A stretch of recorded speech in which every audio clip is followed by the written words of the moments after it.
I'm Jennifer Gilmour, and I'm an author and advocate for women in abusive relationships. I want to get to the answers to the questions that many have from those that work in the domestic abuse sector, getting an inside feel of what it's really like in their job role and sharing it with all of you.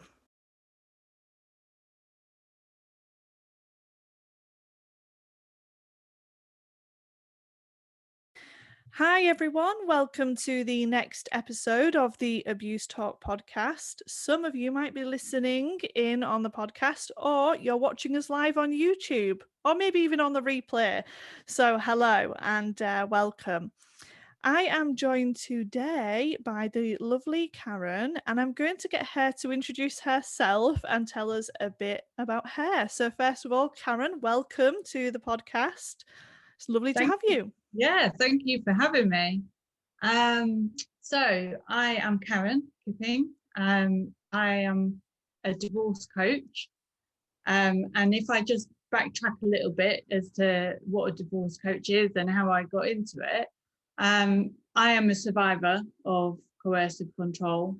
I was in an abusive marriage for about 10 years, quite a long time ago now, which was obviously a horrible experience. And back in the day then, we talked about domestic abuse even less than we do now. And there were no services around at all to support me at that time. So I basically muddled my way through and found my own way out of it and found what worked for me. But at the time it was really difficult. I lost my house. I had minimal contact with my daughter for quite a long time, was left in loads of debt and had no money, and obviously it kind of affected my mental health as well. And I was very isolated, but at the same time I was still managing to carry on with a career in the NHS. So after I left him and I was recovering from that, I realized that there must be other women out there that are going through similar things. So I started volunteering at my local domestic abuse charity called the Dash Charity in Berkshire, where I live. And what I thought was just going to be a couple of hours once a week, to help out, very quickly became a career choice. And I trained as an IDVA. And an IDVA, for anybody that doesn't know what that is an independent domestic violence advocate. So they are the domestic abuse specialists, if you like. So we support people that are often in very high risk situations, and help them with safety planning, whatever they need in terms of police and social services kind of support and advocacy. And we are basically the survivor's voice, if you like. And we work a lot on empowering and helping them just escape that cycle of abuse that they've been caught up in. And it's very intensive support. So I did that for the last 14 years and helped lead the team on that, and then became a trainer. So I train lots of professionals on domestic abuse as well, and help them understand just what it's like to go through that, and hopefully help them improve their practice and their response to people that are coming to them for help. And then about 18 months ago, I set up in private practice as well, after training as a coach and kind of just following up on everything that I'd been doing for the last 14 years. And so, I set up as a divorce coach, specialising in supporting people that were divorcing and separating from abusive and controlling partners. Because I guess that there was a lot of people that were going through divorce and separation, but not really understanding that what they were also experiencing was abuse. So things like emotional abuse and economic abuse and post-separation abuse, and conflict around child contact, etc. And I thought, gosh, those people must be struggling through by themselves, with the only person to support them either being friends or family, who don't really understand the the systems and options and rights and all that kind of thing, or their solicitor that is probably going to charge them a fortune for crying down the phone to them, and asking them for help. And really, that's not the solicitor's kind of specialism. So I set it up thinking, I don't know if there's a need, if people do really need this, or is it just me assuming that people need this?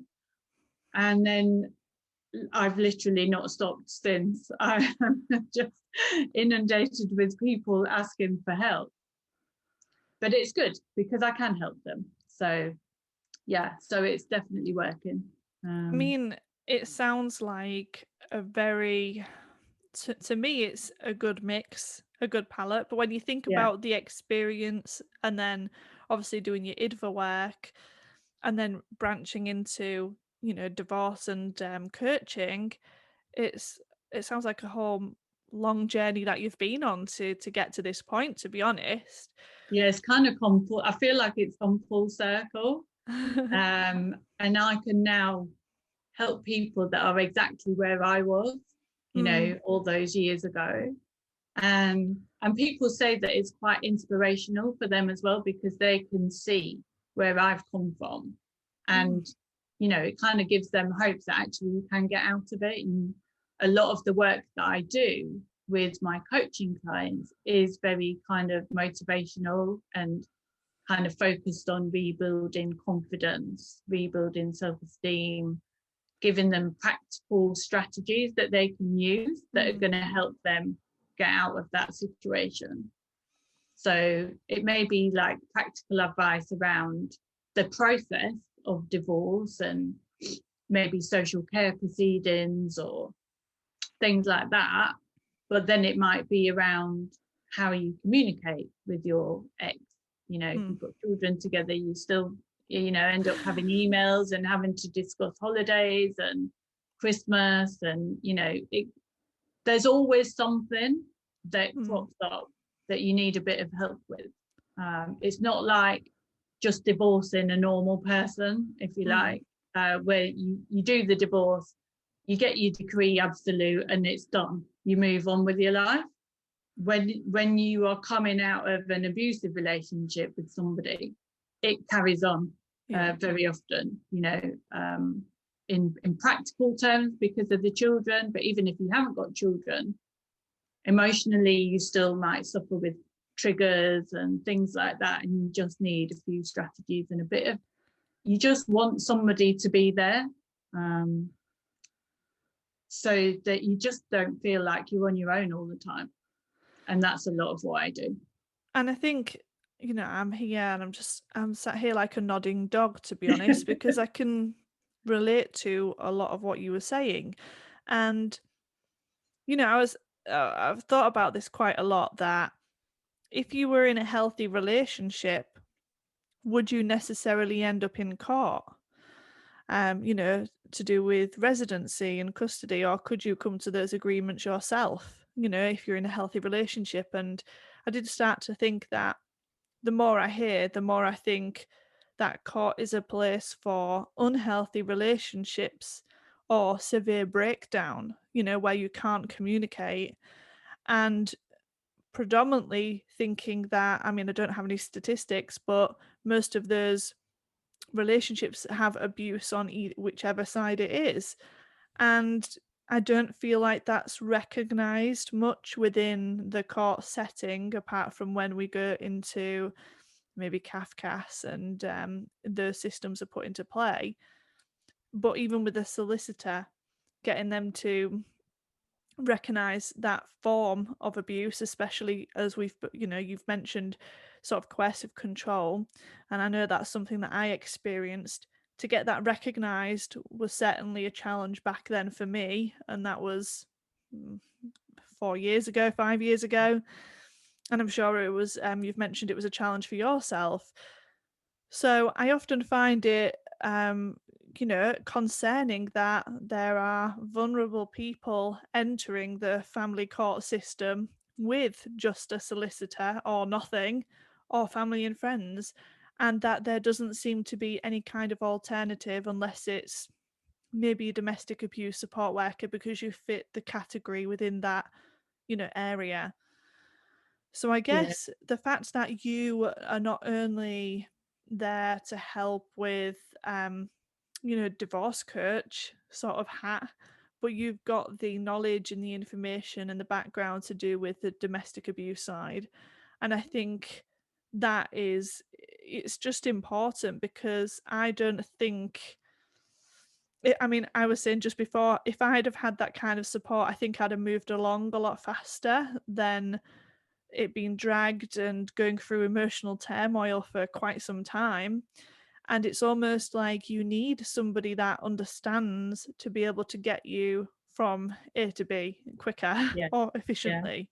yeah, So definitely. how do you feel about the family courts then, with the work that you do? I'm imagining it's a bit of a struggle. Yeah. The challenges that come with the family courts nowadays. It's the archaic system that doesn't really understand domestic abuse. And I don't sugarcoat it for clients. It's difficult. It's a really difficult process to go through. And sometimes I can help them get from A to B quicker, but sometimes that's outside of my control as Hmm. well. The processes are slow, they are challenging. And sometimes there comes a point where you have to just draw a line in the sand and go, do you know what? I can't do it anymore. I'm done. And I need to think about how I move on with the rest of my life, because sometimes you can keep challenging, but it can seem like you're just never going to get to where you want to be. And the impact of it can be more destructive than constructive. Mm. Not, every case is different, and I've supported some people and their cases have gone very well, and that's great. But I'm just very kind of open and honest about each step with the clients, and we talk through all the pros and cons at each stage so that they are very clear about their options and potential outcomes, as they go through, and they can make those informed choices and feel like at least they have some element of control and Mm. involvement in the process and choice, as to how they kind of move forwards.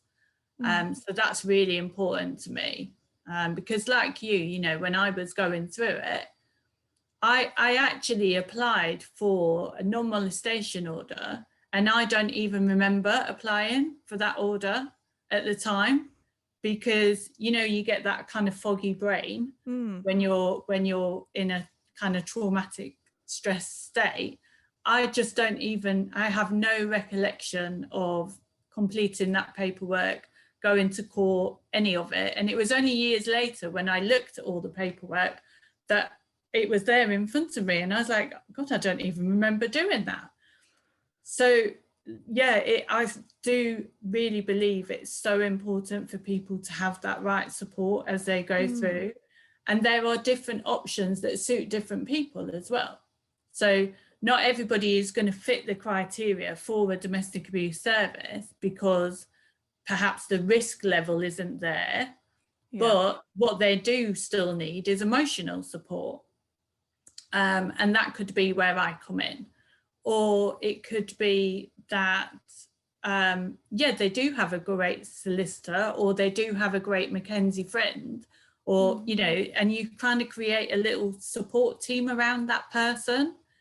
They might have great friends and family that are really supportive, but you need different people for different things. Mm. I Um, definitely, it's almost like a toolkit of people that could, it's you almost can like reach I don't want to out call it a to. secret weapon, but I definitely could have used that myself, to be honest. And I know we were sort of talking about that, me, for myself, I was recognizing actually if I'd have had that support, because it is true what you were saying about friends and family, and then the solicitor, and the fact that it costs to be on the Mm, phone with your solicitor. I learnt that the hard way in the first month of beginning that journey. And with friends and family, well, they're not experienced. They don't know. They don't know what's going on in my head. And especially because at the time, I didn't know anybody who had experienced anything like what I had gone through. Yeah. So it's important to have people around you that understand the level of stress. And I can completely resonate with what you were saying about this brain fog that you can get. I mean, I remember going into the court sessions and just sitting there, and then the next thing we're ushered out and I'm like, what even just happened? I just don't Mhm. I don't even know what happened. And so it's important to have that sounding board. So for anybody that wouldn't has never heard of a divorce coach, how does it actually work? Is it calls? Is it actually in-person support? What are sort of the things that you do? So there's not very many divorce coaches around. There's a lot of relationship coaches and various health coaches and what have you, but actually divorce coaches, there's not many of us around. But I'm part of a group of divorce coaches that are all accredited. So we've been through kind of formal training for this. And divorce is our niche, it is our specialism, I suppose, but each divorce coach has their own niche as well. And so my niche is abusive and controlling relationships, Right. because that, that's my area of expertise, if you like. But there may be other divorce coaches out there that are specializing in heartbreak, or divorces when there's been infidelity and affairs and things like that. So I would say, yeah, do your research and find out, because we all work in slightly different ways as well and offer slightly different services. So for me, I always offer a complimentary call to start off with, to really kind of understand that person's situation and really check in whether I am the right type of support that they need, or whether they actually do need a domestic abuse service, because I've identified that the risk is there and maybe they just weren't recognizing that. So because domestic abuse, obviously, we have to think safety first. That's always a priority for me. It's not about whether I can take them on as a client, it's about whether they're safe. So that's always the first thing we do. We do a risk assessment and we do safety planning. And then they can either have regular contact with me, so like weekly contact with me, and we'll have an hour session, and we will do it virtually. So I have clients all over the UK now, which is the great thing about, these kind of virtual things now. And we'll talk about whatever those issues are presenting at the time. So it could be that maybe the children are struggling particularly at that time. So I'll maybe give them some resources and some tools and help and guidance as to how they can support the children.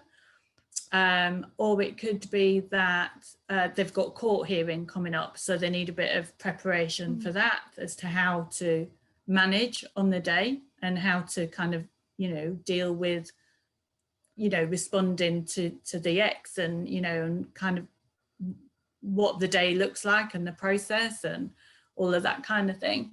Or it could be that they have to make a decision around parenting agreements, so we'll kind of look at what that might be like for them, what their ideal situation is like. So it could be practical stuff, it could be emotional support if they're having a wobbly day, or or been really suffering with anxiety or triggers. So it's whatever is going on for them at that moment, we will deal with. So they always feel better by the end of the hour. And other clients will dip in and out as and when they need me. So they might be okay and then go away and be fine for a while, and then something will crop up, like, I don't know, the ex has got a new partner, or they still haven't agreed holiday times, and that they're really struggling, and then they'll come back and have a session and then go away again. So it's whatever works for them in terms of their budget, their time, their capacity. you know, it is really very flexible. And then I also have a private Facebook group, which again is for a bit of peer support, and they share things on the group that might help other people and give a bit of inspiration and motivation to keep going.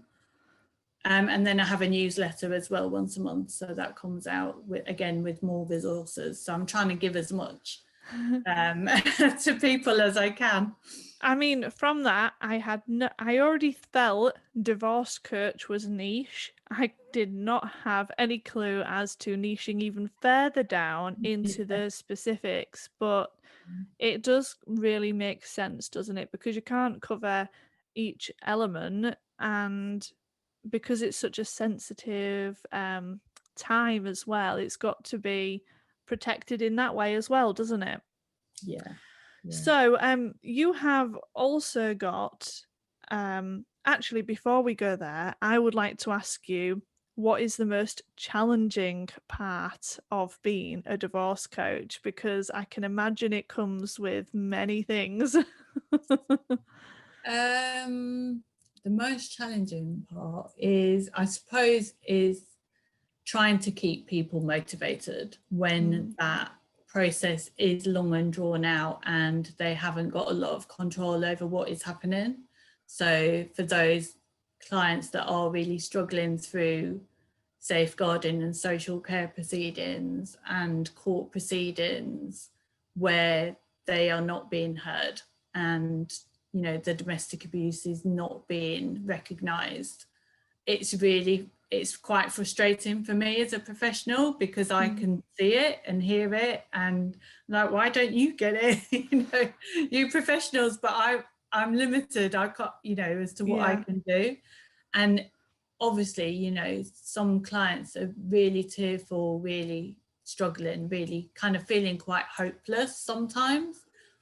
And I don't have all the answers, you know, and I don't have a magic wand that can, you know, kind of change their situation overnight.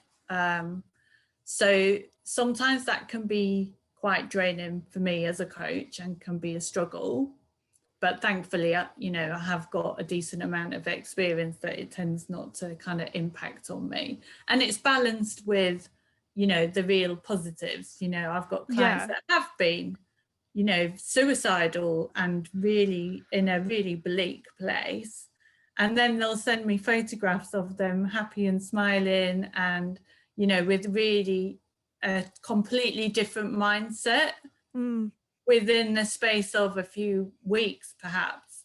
And I'm just like, yes, that's it. That's definitely the motivation kind of side of things. Yeah, that's my motivation, yeah. No, I mean, I just think, you know, I remember what mine was like, and it was tied in with the whole family court situation as well. So it felt really long and drawn out and quite a depressing, challenging, emotionally stressful, traumatic, any word that is There's not negative. a lot of positives, is there? No, I think the only positive I had was actually the signature when it finally came to say, you know, the absolute, to be honest. But so I can imagine it can be quite difficult, you know.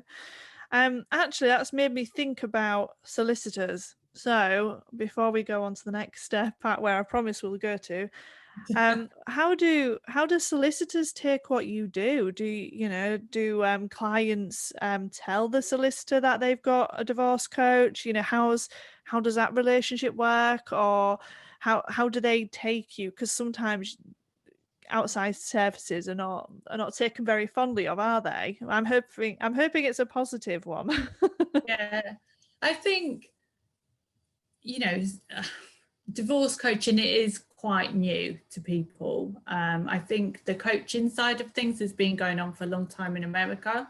You know, everybody seems to have a coach and a therapist and, you know, all of those kind of professionals involved. It's quite normal over there, but here it's very different. And so we're just starting to put the word out. And I think solicitors are starting to recognise that they need to have more of a kind of holistic approach to how they support their clients. And they are also recognising that they aren't the experts in emotionally supporting their clients. You know, the legal field is their area of expertise, and I would never dream of touching that.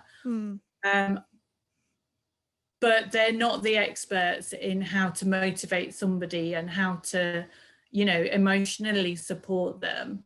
And actually, if we can kind of work together, that can work really well. You know, if I can emotionally support them and help them to feel confident enough to make those decisions, that actually helps the solicitor do their job. Yeah. And it helps them focus on the work that they need to do. And it helps their clients progress through. So they are starting to recognise that. And I have a few solicitors now that are really kind of keen on helping their clients have that coaching support while they go through the process. And it works really well.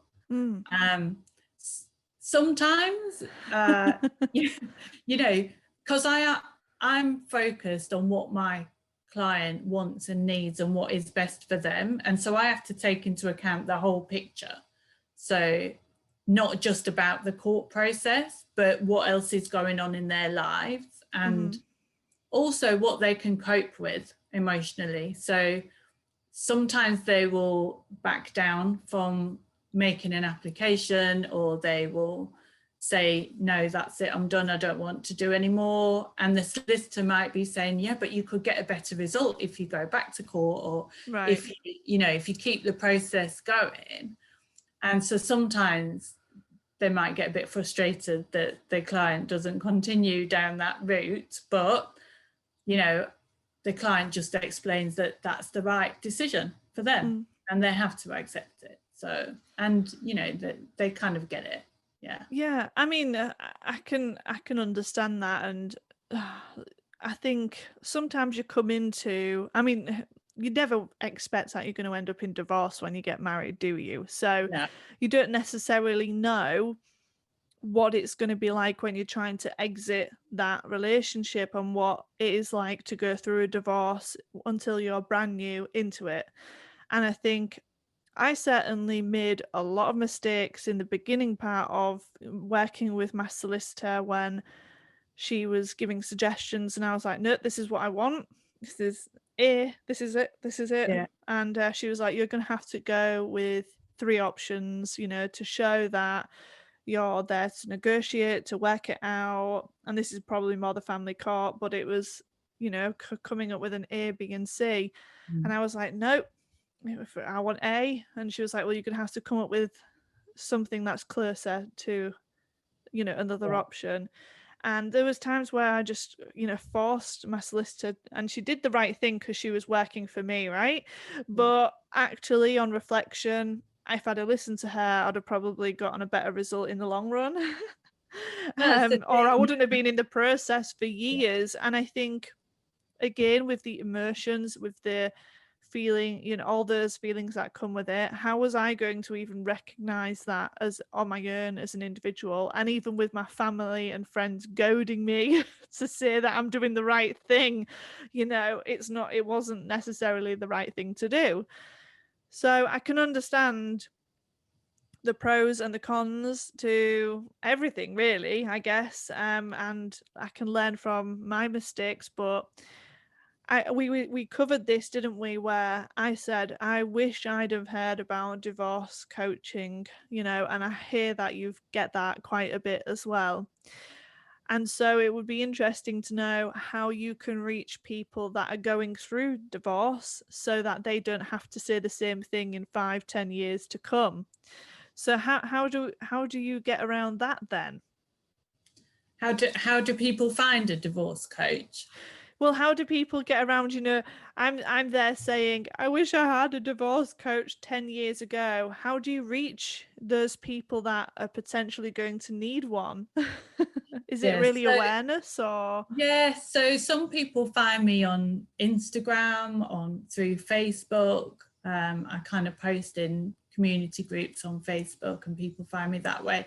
Then I have clients that recommend their friends, and you know, maybe work colleagues that they realise are going through divorce as well, and think, oh, actually Caron could help her a little bit as well. So a lot of my clients come through word of mouth, to be honest. And yes, solicitors recommending that people come and see me. And, you know, I always say, just have a chat with me the first time and just see if you think it's for you. If it's not at that point, that's fine. You can always come back if you feel that you need me further down the line. You know, I'm very kind of open to that.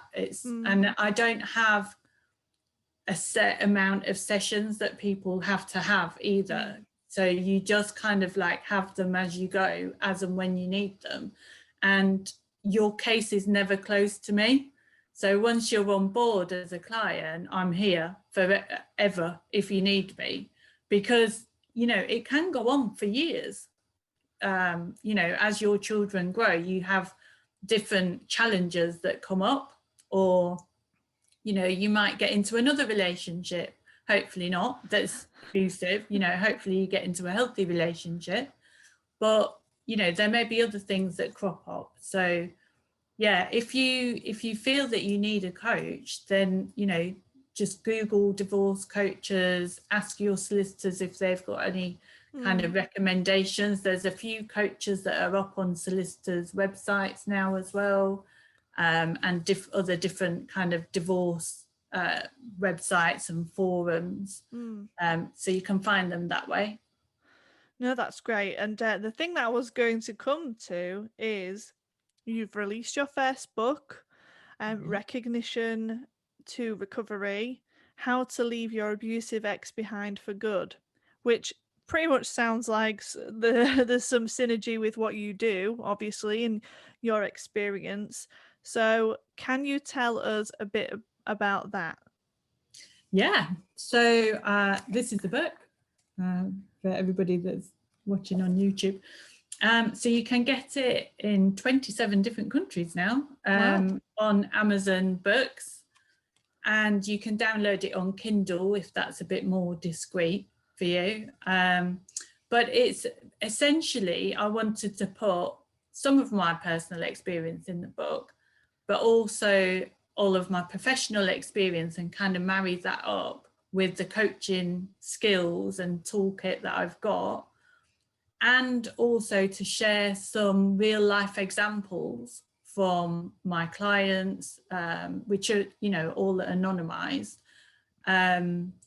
but to show people that they're not on their own, and to help people go right through that journey. So from recognizing tactics of abusive behavior to understanding how that impacts on you as a person, to then talking about what options you might have if you want to end that relationship, kind of breaking down all the jargon around, you know, kind of court and what kind of orders you can apply for and what that means. So it's really simple, easy to read language, and then right through to recovery. So little kind of bite-sized strategies that are quite small and might seem quite insignificant, but when you put them all together, actually really make a bigger change. So that things that help you, that help reduce the impact of your ex's behavior, and help you feel more confident about creating a happier life afterwards, because that's what you want and that's what everybody deserves. And I think people often think that once you've been in an abusive relationship, that kind of defines you as a person, but it should never do that. It's part of your life and it's part of your experience, but you absolutely can get past that, and you can come out the other side, and you can live a perfectly happy life afterwards. So that was kind of what I wanted to do with this book, was to give people that hope and the toolkit to get there. Yeah, and I love that you've mentioned about bite-sized, you know, especially in the recovery side of things, because we can often overwhelm ourselves, and if we've just gone through an overwhelming experience, we don't want to put pressure on ourselves to get better or to change who we are or put things into place like overnight or within a certain frame of time. We need to take little things on board, and gradually we will get there. And Yes. I mean, even now, I still work on myself. I've been 7 years out of an abusive relationship, and I'm still finding things that I need to sort out or to be able to work on or to change a habit that's being created. So I really like the idea of bite sized. So everyone can find that on Amazon. Yeah. And so everyone can go and check that out. But what I'll do is I'll pop the information in the description on this video and on the podcast episode. So if anybody wanted to click through, you can just go ahead and click through, which is fantastic. So that leaves me to say a big thank you for joining us. Can you just tell us quickly what your website is or where people can find that Facebook group you referenced, what it's called? Okay, so my website is just caronkippingcoaching.com. So there's loads of information on there. My Facebook group is actually a private group, and Right. nobody gets in that group unless they're invited personally by me, because obviously I want it to be a really safe place for people. But if you do feel that Facebook group would help you, then just feel free to email me. My email address is on the website, and if you just scroll down the front page, it'll take you to a form, and that will just kind of click through to me, and then we can maybe have a conversation or an email chat about that. And you can find me on Instagram and LinkedIn and Twitter and Everywhere. all the usual all the usual places.